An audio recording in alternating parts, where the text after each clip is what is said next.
Video உங்களுடைய education பர்பஸ்க்காக மட்டும்தான். இன்வெஸ்ட்மெண்ட் அட்வைஸ் ஆகவோ ரெக்கமெண்டேஷனாவோ எடுத்துக்க வேண்டாம். உங்களுடைய ஓன் ரிசர்ச் மூலமா மட்டுமே நீங்க என்ன பண்ணணும், உங்களுடைய இன்வெஸ்ட்மெண்ட் டெசிஷன்ஸை எடுக்கணும். சரிங்களா? மக்கள் அனைவருக்கும் வணக்கம். இன்னைக்கு வியாழக்கிழமை நம்ம ஷாப்பிங், அதாவது இன்னைக்கு சில ஸ்டாக்ஸ் வந்து எப்பவுமே வாங்குறத உங்களுக்கு நான் ஷேர் பண்ணுவேன் இல்லையா, அப்படியான ஒரு நாள் தான் இன்னைக்கு. அதுக்கு முன்னாடி மார்க்கெட் கவனிச்சிங்கன்னா காலையில் இருந்துமே ஒன்று ப்ளஸும் போகலை மைனஸும் போகாமல் ஒரு மாதிரி ஸ்டடியாக இருக்குது. ஏன்னா நேற்று தேவையான அளவுக்கு ஒரு அப் ட்ரெண்ட் எடுத்ததை நீங்கள் கவனிச்சிருப்பீங்க. இந்த ஜூன் மாதம் வரைக்குமே மார்க்கெட் வந்து பெரிய அளவு, ஜூன் மாதம்னா இந்த மே மாதம் ஃபுல்லாக உங்களுக்கு வந்து மார்க்கெட் ஒன்று பெரிய அளவுக்கு அப் ட்ரெண்ட் எடுக்கிறதுக்கு சான்ஸ் இல்லைன்னு நேற்று வந்து ஒரு நியூஸை வச்சு அப் ட்ரெண்ட் எடுத்து அப்படியே நிற்குது. ஓகே, ஸோ என்ன நடந்திருக்கு அப்படின்னு பார்த்தீங்கன்னா, ஈரான் அண்ட் அமெரிக்காவுக்கு நடுவில் இருக்கக்கூடிய ஒரு சீஸ்ஃபயர் நடந்திருக்கு, டிஸ்கஷன் நடந்திருக்கு. அதுக்கப்புறம் மேற்கொண்டு இந்த ஸ்டேட் ஆஃப் ஹார்மஸை வந்து ஓப்பன் பண்ணுறதை பற்றின ஏதாவது ஒரு முடிவுக்கு வருவோங்கிறத கொண்டு வந்திருக்காங்க. இது மாதிரி ஒரு விஷயம் நடந்திருக்கிறதும் ஒரு ப்ளஸ் தான் மார்க்கெட்டில். பட் ஸ்டில் அது வந்து அப்படியே நிற்கல பாருங்கள். திருப்பி மார்க்கெட் வந்து கொஞ்சம் கொஞ்சமாக கீழே வந்துட்டு இருக்கிறது நீங்கள் பார்க்குறீங்க. லாஸ்ட் 1 வீக்காக நீங்கள் கவனிச்சிங்கன்னா மார்க்கெட் வந்து 1.37% க்ரோ ஆயிருக்கு. ரொம்ப இல்லை, 1.37% தான். பார்க்கறதுக்கு பெருசாக தெரியும் இல்லை. பட் 24,300 நிஃப்டி வந்திருக்கிறதுங்கிறது ஒரு ஆறுதலான விஷயம் தான். பட் ஸ்டில் மார்க்கெட் வந்து எந்த வகையிலும் மேலே போகிறது நம்ம டிஸ்கஸ் பண்ணியிருக்கோம். மார்க்கெட்டில் ஒரு சில விஷயங்கள் நடந்திருக்கு. அதாவது என்னென்னா, பேடிஎம் லாஸ்ட் குவார்ட்டர் பார்த்தீங்கன்னா 183 கோடி ரூபாய் ப்ராஃபிட் புக் பண்ணியிருக்காங்க. அது இல்லாமல் பஜாஜ் ஆட்டோ பைபேக் வந்திருக்காங்க. கிட்டத்தட்ட கரெக்டான அமௌண்ட் சொல்லலை, எவ்வளோ ரேட்டுக்கு வந்து பைபேக் எடுக்க போகிறோம் அப்படின்ட்டு. அப்ராக்சிமேட்டாக 5,600 கோடி ரூபாய் வரைக்கும் பைபேக் எடுக்கிறதா பிளான் பண்ணியிருக்காங்க. அப்படி எனிவே இப்போ நாளைக்கு அதை பற்றின நியூஸ் வந்தால் தான் நமக்கு தெரிய. இப்போதைக்கு அப்ரூவ் ஆகிருக்கு பைபேக்கு. இப்போ க்ரூட் ஆயிலோட ப்ரைஸ் பார்த்தீங்கன்னா $115 இருந்தது. இந்த பேச்சுவார்த்தைக்கு அப்புறம் என்ன நடந்திருக்குன்னா, கிட்டத்தட்ட $104 கீழே குறைஞ்சிருக்கு. ஸோ இது ஒரு ப்ளஸ்ஸானு கேட்டிங்கன்னா, எஸ், இப்போ டிரான்ஸ்போர்ட்டேஷன், லாஜிஸ்டிக் இந்த மாதிரியான ஸ்டாக்ஸ் எல்லாமே ஓரளவுக்கு வளர்றதுக்கு சான்சஸ் இருக்குது அப்படின்னு தெரியுது. ஸோ மே 5ஆம் தேதி பார்த்தீங்கன்னா 13,820 கீழே கோல்டு ப்ரைஸ் போயிட்டு இருந்தது, அதாவது 22 கேரட்.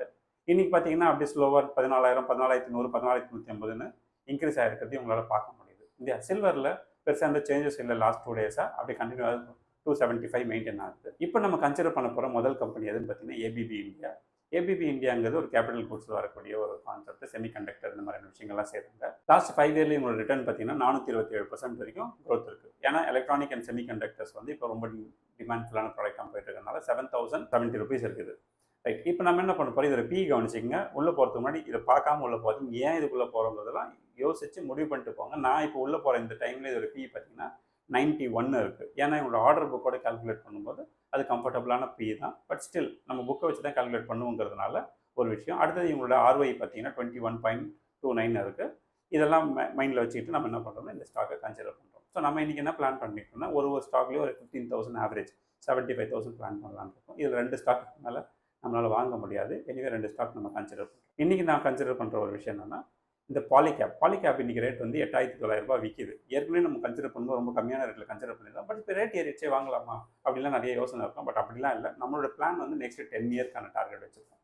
10 இயருங்கிறதுனால லாஸ்ட் 5 இயர்க்கான ரெக்கார்ட் எடுத்து பார்த்தீங்கன்னா இது வந்து கிட்டத்தட்ட 500% க்ரோத் இருக்கும். ஏன்னா இது லிஸ்ட் ஆகி அதுக்கப்புறம் வளர்ந்ததுனால இது இந்த ஸ்பீடு இருக்கும். பட் இன் ஃபியூச்சர்லேயும் இதே ஸ்பீடு வரும்னு கமிட்மெண்ட் கொடுக்கல. பட் ஸ்டில் க்ரோத் இருக்குமானா க்ரோத் இருக்கும். அதில் எந்த பயப்பட வேண்டாம். ஏன்னா பாலிகேப் பற்றி உங்களுக்கு தெரியும், இது காப்பர் மேனுஃபேக்சரிங், எக்ஸ்போர்ட்ஸ் எல்லாமே இருக்கக்கூடிய ஒரு ஐடியா. இவங்களுடைய ஆர்ஒஐ பார்த்தீங்கன்னா 23% ஆர்ஒஐ மெயின்டைன் பண்ணுறாங்க. இன்றைக்கி பி பார்த்தீங்கன்னா 46. இண்டஸ்ட்ரி பிக்கும் இதுக்கும் பெரிய டிஃபரன்ஸ் இல்லைங்கிறதையும் நீங்கள் நல்லா நோட் பண்ணிங்க. இதை நம்ம என்ன பண்ண போகிறோம்னா 2 ஸ்டாக் கன்சிடர் பண்ணாலே 15,000 கிராஸ் பண்ணிடுவோம். எல்லாமே நான் வந்து மார்க்கெட்டில் தான் வாங்குவேன், எதுவுமே லிமிட்லாம் செட் பண்ண மாட்டோம் சொல்லியிருக்கேன். அதே மாதிரி தான் இன்றைக்கி நம்ம வாங்கக்கூடிய இன்னொரு தேர்ட் எதுன்னா ஐசிஐசிஐ ப்ரூடென்ஷியல் ஏஎம்சி. இந்த ஏஎம்சியுமே பார்த்தீங்கன்னா லாஸ்ட் டைம் கூட ஒரு கம்மியான ஸ்டாக் கன்சிடர் பண்ணியிருந்தோம். அதுக்கப்புறம் மார்க்கெட் இப்போ கொஞ்சம் அப் ட்ரெண்ட் எடுத்திருக்கு. ஸ்டில் நம்ம லாஸ்ட் 1 இயர் 5 மந்த் தான் ஆகுது மார்க்கெட்டில் வந்து லிஸ்டான தேதியிலேருந்து இப்போ வரைக்குமே 25% க்ரோத்தும் இருக்குது. இந்த கம்பெனியோட ஆர்ஒஐ இதெல்லாம் நீங்கள் செக் பண்ணிக்கங்க, இதில் பி செக் பண்ணிங்க, ப்ரைஸ் பை புக் முக்கியமாக பாருங்கள். சும்மா ஜஸ்ட் லைக் தட் நான் சொல்கிறேங்கிறதுக்காக நீங்கள் எதையுமே கன்சிடரே பண்ணக்கூடாது. அது எதனால் வாங்குகிறோம், அது நம்ம உள்ளுணர்வு சொல்லணும், இது ஓகே இந்த கம்பெனி நம்ம இன்வெஸ்ட் பண்ணலாம் அப்படின்னு. அந்த மாதிரி சூழ்நிலை இருந்தால் கன்சிடர் பண்ணுங்க. ஏன்னா டோன்ட் டூ தட். ஓகே, நான் எப்பவுமே சில விஷயங்கள் டாப் அப் பண்ணுவேன். அது மாதிரி நான் பண்ணக்கூடிய விஷயம் தான். இன்றைக்கி நம்ம இந்த கம்பெனி வந்து என்ன பண்ணுறோம்னா, ஒரு 5 நம்பர் ஆஃப் ஸ்டாக்ஸ் வாங்கினாலே இது கிட்டத்தட்ட 15,000 கம்ப்ளீட் ஆகிடும். இப்போ நம்ம வாங்க போகிற 4வது company MCX multi commodity exchange. இது நம்ம என்ன பண்ண போனால் 3,000 ரூபாய் இருக்குது இப்போ மார்க்கெட் ப்ரைஸ். லாஸ்ட் 5 இயரில் இதோட ரிட்டர்ன்ஸ் பார்த்தீங்கன்னா கிட்டத்தட்ட 900% இருக்கும். பட் அதுக்காக இப்போ நம்ம அது வரும்னு எதிர்பார்க்க முடியாது. ஏன்னா இது வந்து லிஸ்டட் கெயின்லேருந்து வரக்கூடிய ஒரு க்ரோத். பட் ஸ்டில் இந்த கம்பெனிக்கு வந்து பெருசாக அன்எக்ஸ்பெக்டட் எக்ஸ்பென்சஸ் எல்லாம் எதுவும் இல்லாததுனால நிறைய பேர் இதை வந்து ஃபோக்கஸ் பண்ணி வாங்கிட்டு இருக்காங்க. இப்போ இதோட பி கவனிச்சிங்கன்னா இதெல்லாம் ஹையாக இருக்கும், 80 பி இருக்கும். பட் இவங்களுக்கு கன்சிஸ்டன்ட் க்ரோத் ஆர்ஒஐ பார்த்தீங்கன்னாக்கா 33 இருக்கும். இது மாதிரியான விஷயங்கள்லாம் போகும்போது ஆட்டோமேட்டிக்காக புக் சைஸ் வந்து வேகமாக வளரும். ROI 15 இருந்தாலும் வளர்ற புக் சைஸோட வேகத்துக்கும் 33 இருக்கும்போது அது வளர்ற புக் சைஸுக்கும் க்ரோத்துக்கும் நிறைய வித்தியாசம் இருக்கும். அதனால இது வந்து மக்கள் டிமாண்டடான ப்ராடக்டாக தான் பார்த்து வாங்குறாங்க. ஓகே, ஸோ அந்த வகையில் நம்ம இதில் ஒரு 5 ஸ்டாக் கன்சிடர் பண்ணாலே கிட்டத்தட்ட நமக்கு இதற்கான 15,000 ருபீஸ் கம்ப்ளீட் ஆகிடும். இப்போ அடுத்தது நம்ம பார்க்க போகிறது கோஃபர்ஸ். எஸ், நிறைய தடவை நான் உங்களுக்கு பேசும்போது வார் ரூமில் பேசும்போது இண்டக்ஷனில் பேசும்போது நிறைய சொல்லுவேன். ஐடி செக்டரில் இந்த கோஃபர்ஸ் எல்லாம் வந்து உங்களுக்கு அன்அவாய்டபிள் அப்படின்னு சொல்லிட்டு அந்த கேஸில் கவனிச்சிங்கன்னா இந்த ஸ்டாக்கோட ப்ரைஸ் இப்போ ₹1278 இருக்குது. ஆனால் இது லாஸ்ட் 5 இயர் மட்டும் பார்த்தீங்கன்னா இதோடைய க்ரோத்து 90% இருக்குது கிட்டத்தட்ட.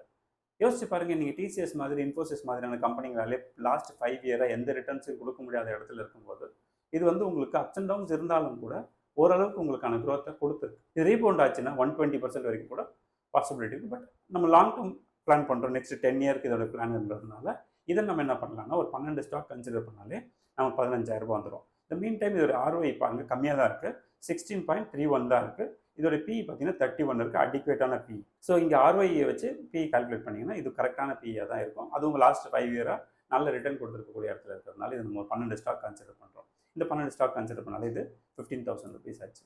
ஸோ இப்போ நம்ம வாங்கியிருக்கிறது MCX வாங்கியிருக்கோம் 5 ஸ்டாக்கு, கோஃபோர்ஜ் வாங்கியிருக்கோம் 12, ICICI Prudential AMC பார்த்தீங்கன்னா 5, பாலிகேப் ஒரு 2, ABB ஒரு 2. இதுதான் இன்றைக்கி நம்ம வாங்குது. கிட்டத்தட்ட 75,000 to 80,000 ருபீஸ்க்குள்ளே நம்மளோட இன்றைக்கான பர்ச்சேஸை முடிச்சிருக்கோம். ரைட், இது மாதிரி நீங்களும் உங்களோட இதுவை கான்ஃபிடென்ட்டாக பண்ணுங்கள். எது பண்ணாலும் உங்களுக்கு சரின்னு படும்போது செய்யுங்க. யாராவது சொல்கிறாங்க இல்லைங்கிறதுக்காக என்றைக்குமே செய்யாதீங்க.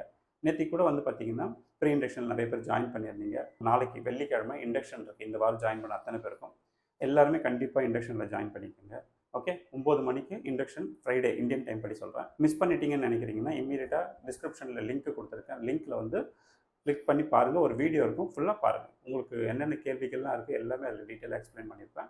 பிடிச்சிருந்ததுன்னா கண்டிப்பாக ஜாயின் பண்ணுங்கள். நம்ம வெள்ளிக்கிழமை இண்டக்ஷனில் மீட் பண்ணுவோம். ஓகே, நான் எப்பவுமே சொல்கிறேன், ஃப்ரெண்ட்ஸ் அண்ட் ஃபேமிலிக்கு காசு பணம் கொடுத்து உதவி செய்யறத விட என்ன பண்ணலாம், இந்த மாதிரி நல்ல இன்வெஸ்ட்மெண்ட்ஸ் ஐடியாஸ் கொடுங்க, அவங்க லைஃப்பில் நல்லா வருவாங்க இல்லையா? ஓகே, அடுத்த இன்ட்ரெஸ்டிங்கான வீடியோ சந்திப்போம். நன்றி, வணக்கம்.